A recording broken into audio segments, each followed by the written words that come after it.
అందరికీ నమస్తే. టెట్ ప్రిపరేషన్లో ఉత్సాహం లేకపోవడం అనేది చాలా సహజమైనటువంటి మానసిక స్థితి. లక్ష్యం పట్ల స్పష్టత ఉన్నప్పటికీ నిరంతర ఒత్తిడి, సిలబస్ యొక్క విస్తృతి మరియు ఏకాగ్రత లోపం వంటి కారణాల వల్ల ఈ నిరుత్సాహం అనేది వస్తూ ఉంటుంది.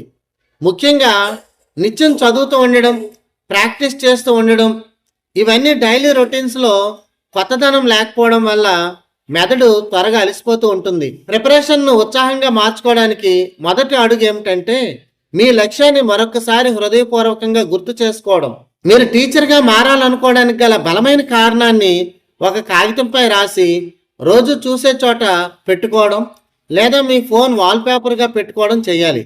ఇది కేవలం కల కాదు, మీరు సాధించబోయేటటువంటి స్థానమని దృఢంగా మీరు నమ్మాలి. రెండో పద్ధతి ఏమిటంటే మీ అధ్యయన పద్ధతిలో వైవిధ్యాన్ని తీసుకురావడం.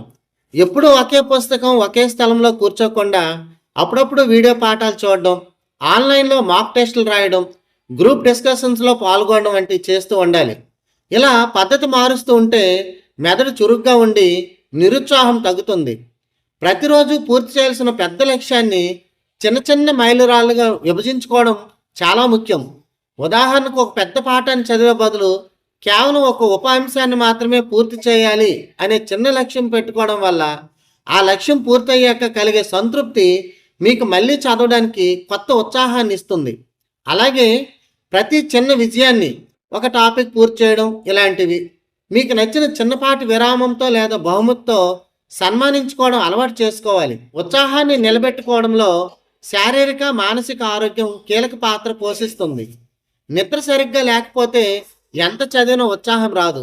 కనీసం 7 గంటల నిద్ర, క్రమం తప్పకుండా చిన్నపాటి వ్యాయామాలు, చదువు మధ్యలో చిన్న చిన్న విరామాలు ఇలాంటివి చేయడం వలన మెదడును విశ్రాంతిపరిచి ఏకాగ్రతను పెంచుతుంది. గుర్తుంచుకోండి, ఉత్సాహం అనేది స్థిరంగా ఉండదు, కానీ క్రమశిక్షణ ఉంటే నిరుత్సాహం ఉన్నా సరే మీరు మీ లక్ష్యం వైపు అడుగులు వేయగలుగుతారు. ఈ క్రమశిక్షణే చివరికి విజయాన్ని చేరుకునేలా చేస్తుంది. ధన్యవాదాలు.